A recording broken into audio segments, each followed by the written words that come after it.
అలా నేను మిస్ రావు. ఆంధ్రప్రదేశ్ జిల్లాలు ఎన్ని? 26 అని చెప్తారు. కానీ ఇవాళ నోటిఫికేషన్ వచ్చింది. ఈ నోటిఫికేషన్ ప్రకారం 28. ఇక నుంచి ఆంధ్రప్రదేశ్లో ఉండేటువంటి జిల్లాలు ఎన్ని అంటే 28 అని చెప్పాలి. జిల్లాల పునర్విభజన అనేది శాస్త్రీయబద్ధంగా చేస్తామని చెప్పి ఆంధ్రప్రదేశ్ ముఖ్యమంత్రి చంద్రబాబు నాయుడు గారు ఎన్నికల సందర్భంగా ఇచ్చినటువంటి హామీ. ఆ మేరకు శాస్త్రీయంగా చేశామని చెప్పి చెప్తూ ఉన్నారు. కానీ రాయచోటి విషయంలో మాత్రం అన్నమయ్య జిల్లాకి జిల్లా కేంద్రాన్ని ఇప్పుడు మార్చారు. రాయచోటి నుంచి మదనపల్లికి మార్చారు. సరిగ్గా ఇక్కడే గందరగోళ పరిస్థితి నెలకొంది. మిగిలిన చోట్ల అంత గందరగోళం లేకపోయినప్పటికీ కూడా ఒక రాయచోటి విషయంలో మాత్రం పెద్ద ఎత్తున గందరగోళం నెలకొంది. మదనపల్లిని జిల్లా కేంద్రంగా చేయడాన్ని చాలామంది అక్కడ ఉండేటువంటి పబ్లిక్ స్థానికులు అభ్యంతర పెడుతూ ఉన్నారు. అయితే అన్ని రకాల కోణాలను పరిశీలించిన తర్వాత మదనపల్లిలో మెడికల్ కాలేజ్ వస్తుంది కాబట్టి అక్కడే జిల్లా కేంద్రం ఏర్పాటు చేయాలి అనేటువంటి ఒక అభిప్రాయంతో ఈ నిర్ణయం తీసుకున్నారనేది మంత్రి చెప్తున్నారు, రాయచోటికి సంబంధించిన ఎమ్మెల్యే. అయితే కరెక్ట్గా అక్కడ ధర్నాలు ఆందోళన కార్యక్రమాలకి పిలుపునిచ్చారు ఈ మార్పు కారణంగా. అసలు మొత్తం ఈ శాస్త్రీయబద్ధంగా జిల్లాల ఏర్పాటు కానీ, రెవెన్యూ డివిజన్ ఏర్పాటు కానీ, లేదా మండలాల ఏర్పాటు కానీ, మండలాల సర్దుబాటు కానీ ఇవన్నీ చేయడానికి దాదాపు 3-4 నెలల నుంచి ప్రజల నుంచి అభిప్రాయాలను స్వీకరించింది ఇప్పుడున్న ప్రభుత్వం. అలాగే లోకల్ లీడర్ల నుంచి కూడా అభిప్రాయాలను స్వీకరించింది. మెజారిటీ అభిప్రాయాన్ని తీసుకొని క్యాబినెట్ సబ్ కమిటీ తుది ముసాయిదాన్ని తయారు చేసింది. ఆ ముసాయిదాకి సంబంధించినటువంటి చర్చ కూడా ప్రజల్లో పెట్టింది. అదంతా అయిన తర్వాతనే ఫైనల్ నోటిఫికేషన్ ఇచ్చింది. ఆ ఫైనల్ దాని ప్రకారం 28 జిల్లాలు అలాగే రెవెన్యూ డివిజన్ని డిసైడ్ చేశారు. మండలాల సర్దుబాట్లు కూడా చేయటం జరిగింది. దాని ప్రకారం ఆయా పత్రికలు రిపోర్ట్ చేశాయి.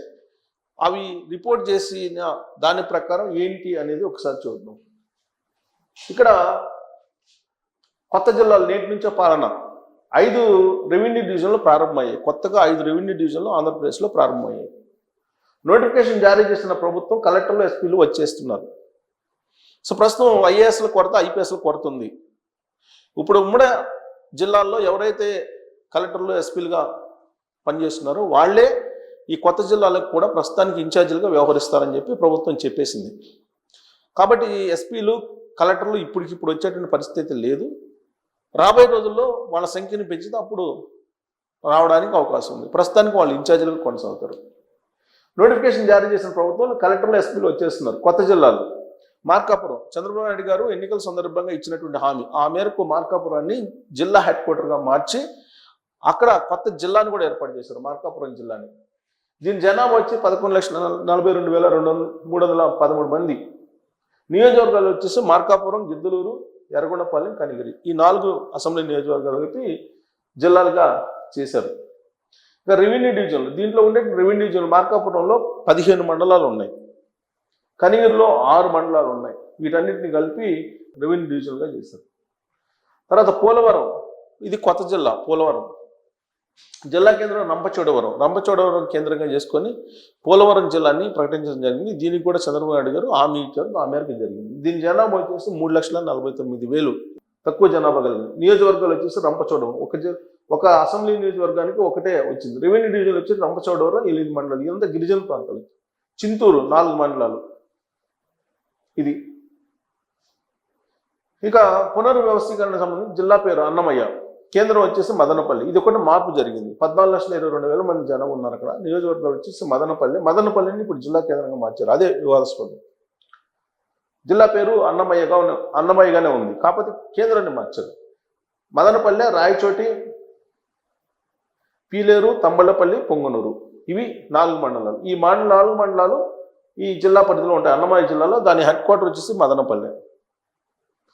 రెవెన్యూ డివిజన్లో మదనపల్లి రెవెన్యూ డివిజన్లో 11 మండలాలు, పీలేరు కొత్తగా రెవెన్యూ డివిజన్ ఏర్పాటు చేశారు, దీంట్లో 8 మండలాలు, రాయచోటిని రెవెన్యూ డివిజన్ 6 మండలాలు.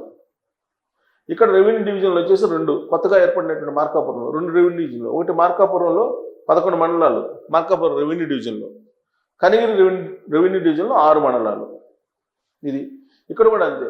పోలవరం సంబంధించి జిల్లాలో నియోజకవర్గాలు రంపచోడవరం రెవెన్యూ డివిజన్లు వచ్చేసి 2, రంపచోడవరం రెవెన్యూ డివిజన్లో 8 మండలాలు, అలాగే చింతూరు రెవెన్యూ డివిజన్ 1. ఈ 2 రెవెన్యూ డివిజన్లో చింతూరు రెవెన్యూ డివిజన్లో 4 మండలాలు ఉంటాయి. ఇది క్లుప్తంగా. ఇక కొత్తగా పోలవరం మార్కాపురం జిల్లాలను ఏర్పాటు చేస్తారు. వీటితో పాటు రాష్ట్రంలో మొత్తం జిల్లాల సంఖ్య 28 కానుంది. కొత్త జిల్లాల పరిధిలో నేటి నుంచి పరిపాలన వ్యవహారాలు ప్రారంభించాలని ప్రభుత్వం ఆదేశించారు. జిల్లా కలెక్టర్లను జేసీలు నియమించే వరకు ఉమ్మడి జిల్లాల అధికారులు ఇన్ఛార్జీలుగా కొనసాగుతారని తెలిపింది. జనవరి 1 నుంచి ఓటర్ల సర్వే జరగబోతుంది. కాబట్టి జిల్లాల సరిహద్దుల్లో ఎలాంటి మార్పులు చేయడానికి వీల్లేదు. దీంతో బుధవారం నుంచి కొత్త జిల్లాలు డివిజన్లలో పాలన మొదలు పెట్టాలని ప్రభుత్వం నిర్ణయించింది. సో ఇవాళ నుంచి కొత్త పాలన, కొత్త జిల్లాలు, కొత్త రెవెన్యూ డివిజన్లు, కొత్త మండలాలు, ఇలా ఉంటుంది పరిపాలన. 28 జిల్లాలు, 81 డివిజన్లు. జిల్లాలు, డివిజన్ల భౌగోళిక పునర్వ్యవస్థీకరణతో రాష్ట్రంలో అనేక మార్పులు చోటు చేసుకున్నాయి. మొత్తం జిల్లాలు 28కి, రెవెన్యూ డివిజన్లు 81కి చేరాయి. సో జిల్లాలు 28, 81 రెవెన్యూ డివిజన్లు.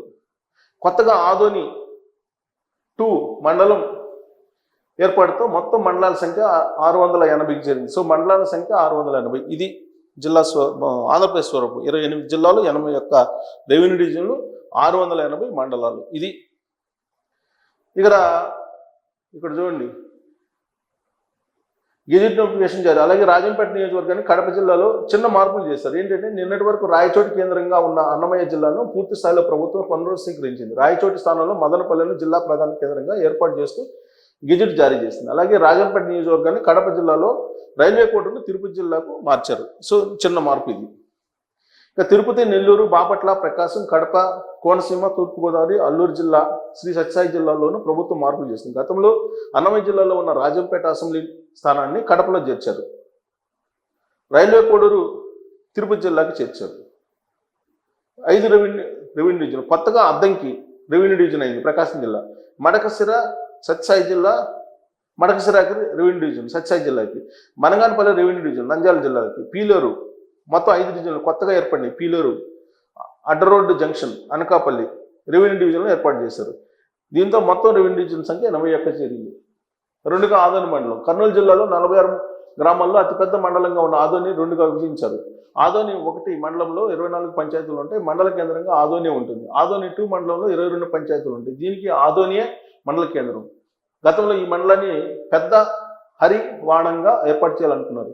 ప్రజాస్పందనకు వ్యతిరేకంగా ఉండటంతో ఆదోని మండల కేంద్రంగా 2 మండలాలు ఏర్పాటు చేశారు. సో మండలాల సంఖ్య కూడా పెరిగింది. సో అందుకే 680 పెరిగిన మండలాల సంఖ్య. జిల్లాల మార్పులు ఇవి. అన్నమయ్య జిల్లా పునర్వ్యవస్థ రాజంపేట డివిజన్ కడప జిల్లాలోకి వచ్చింది. కడప జిల్లాలో ఇప్పుడు 5 రెవెన్యూ డివిజన్లు, 40 మండలాలు ఉన్నాయి. బద్వేలు డివిజన్లో 9, కడప డివిజన్ 9, జమ్మలమడుగు డివిజన్ 10, పులివెందుల 8, రాజంపేటలో 4 మండలాలు. చిత్తూరు జిల్లా పలమనేరు డివిజన్లో ఉన్న బంగారుపాళ్యం మండలాన్ని చిత్తూరు డివిజన్లోకి చేర్చారు. నంద్యాల జిల్లాలో కొత్తగా బనగాలపల్లి డివిజన్ ఏర్పాటు చేశారు. ఇందులో సంజమల, కొలిమిగుట్ల, బనగాలపల్లి, అవుకు, కోయలపట్ల మండలాలు ఉన్నాయి. ఇవి ఇంతకుముందు డోన్ డివిజన్లో ఉండేవి. ఇప్పుడు డోన్ డివిజన్లో డోను, బేతంచెర్ల, పాపిలి మండలాలు మిగిలాయి. కేవలం 3 మండలాలతో ఉన్న ఏకైక రెవెన్యూ డివిజన్ కూడా ఇదే. ఇక సత్యసాయి జిల్లాలో ఇంతకుముందు పెనుగొండలో ఉన్న మండలాలను విభజించి కొత్తగా మడకసిరి డివిజన్ను ఏర్పాటు చేశారు. ఇందులో 5 మండలాలు మడకసిర, గుదిబండ, రోళ్ల, అమలాపురం, ఆగలి ఉన్నాయి. పునర్వ్యవస్థీకరణ తర్వాత తిరుపతి జిల్లాలో 3 డివిజన్లు, 36 మండలాలు ఉన్నాయి. ఇంతకు ముందు అన్నమయ్య జిల్లా రాజంపేట డివిజన్లో ఉన్న రైల్వే కోడూరు, పెంగళూరు, చిట్వేలు, మల్లంపేట, ఓబులవారిపల్లె మండలాలను తిరుపతి జిల్లాలో తీసుకొచ్చారు. ఈ మండలాలు తిరుపతి రెవెన్యూ డివిజన్లో ఉన్నాయి. వీటి విలీనంతో తిరుపతి డివిజన్ 14 మండలాలు చేరింది. గూడూరు డివిజన్లో ఉన్న వాకాడు, చిట్టమూరు మండలాలను చూళ్ళూరుపేట డివిజన్లో కలిపారు. ఇక నెల్లూరు జిల్లాలో పునర్విభజన తర్వాత 4 రెవెన్యూ డివిజన్లు, కావలి, ఆత్మకూరు, నెల్లూరు, గూడూరు. ఇవి నెల్లూరు జిల్లాలో 4 ఉన్నాయి రెవెన్యూ డివిజన్లు. సో ఆత్మకూరు రెవెన్యూ డివిజన్గా చేశారు. కావలి, నెల్లూరు, ఆత్మకూరు. సో దీంట్లో 36 మండలాలు ఉన్నాయి. ఇంతకుముందు తిరుపతి జిల్లాలో ఉన్న గూడూరు, చిలకూరు, కోట మండలాలను తిరిగి నెల్లూరులోకి తెచ్చారు. కందుకూరు డివిజన్లో ఉన్న కొండాపురం, వరికుంటపాడు మండలాల్లో కావలి డివిజన్లో చేర్చారు. సో కొండాపురం, వరికుంటపాడుని ఇప్పుడు కావలిలో చేర్చేశారు రెవెన్యూ డివిజన్లో. సో ప్రకాశం జిల్లాలో పునర్విభజన తర్వాత కందుకూరు, ఒంగోలు, అద్దంకి డివిజన్లు 4 డివిజన్లు ఉన్నాయి. కందుకూరు, ఒంగోలు, అద్దంకి డివిజన్లు 26 మండలాలు. ఇందులో అద్దంకి డివిజన్ను బాపట్ల జిల్లా నుంచి తీసుకొచ్చారు. బాపట్ల జిల్లాలో ఇప్పుడు బాపట్ల, చీరాల, రేపల్లె డివిజన్లు ఉన్నాయి. 20 మండలాలు ఉన్నాయి. పశ్చిమ గోదావరి జిల్లాలో పెనుగొండ మండలానికి వాసవి పెనుగొండగా పేరు మార్చారు.